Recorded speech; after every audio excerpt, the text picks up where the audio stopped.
तर सर्वांना नमस्कार. मी मीनल करणवाल, मुख्य कार्यकारी अधिकारी, जिल्हा परिषद नांदेड.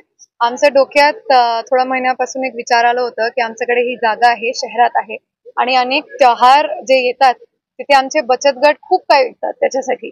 तर त्यांना एक जागा, एक संधी देण्यासाठी आपण हे मिनी सरस मेळ्याचे आयोजन केलेले आहे. त्यात आमचे DRDA चा खूप मोठा सहभाग आहे.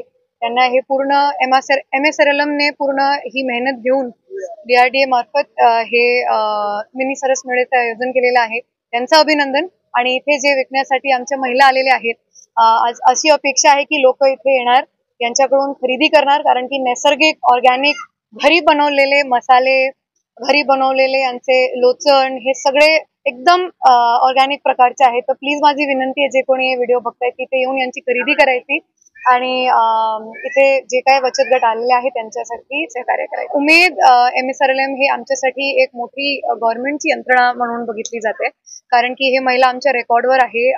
एक प्रकारच्या कर्मचारी म्हणता येत नाही, पण एक प्रकारच्या आमच्या रोलवर राहत आहेत. म्हणून स्वीप मध्ये सुद्धा जेव्हा यांना जबाबदारी दिली की सगळ्या महिलांनी वोट करायचं, त्याच्यासाठी यांनी प्रतिज्ञा घ्यायची होती आणि गावातल्या दुसऱ्या महिलांसाठी यांनी अपील करायची होती की तुम्ही सुद्धा वोट करा. म्हणून यावेळेस नांदेडमध्ये महिलांचं वोटची टक्केवारी वाढलेली आहे. त्याचा श्रेय कुठेतरी आमच्या बचत गटांच्या महिलांना जातात. नांदेडकरांना हेच आव्हान आहे की इथे जे नैसर्गिक आणि ऑर्गॅनिक आणि घरी बनवलेले पदार्थ तुम्हाला भेटणार, ते बाहेरच्या मार्केटमध्ये तुम्हाला कमी भेटणार. तर नक्की इथे येऊन एकतर त्या वस्तूची खरेदी पण करा, ते तुमच्यासाठी महत्त्वाचे आहे, आणि एक त्या खरेदी मार्फत आमच्या बचत गटांना खूप मोठा सहकार्य होईल. त्याच्यासाठी सर्वांना विनंती इथे येऊन याचा लाभ घ्या. आपण आत्मा देखील घेतलेला आहे या ठिकाणी.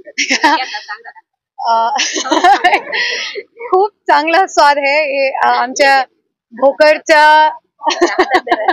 रेणापूरच्या आमच्या भोकरच्या इथे आंबल्याच्या लोचन विकतायत, त्यांचा टेस्ट इथे मला आधी पण मी आमचं खाल्लेली आहे. आणि बाकी जिथे आपण पाहिलो काही पापड असेल, आमच्या पेढे असेल, खूप चांगले चांगले त्यांनी बनवलेले आहे आणि मसाले खरं तर घरी बनवलेले आहे. मला वाटतं सगळ्यांनी इथे येऊन त्याचा लाभ घ्यायचा. थँक्यू.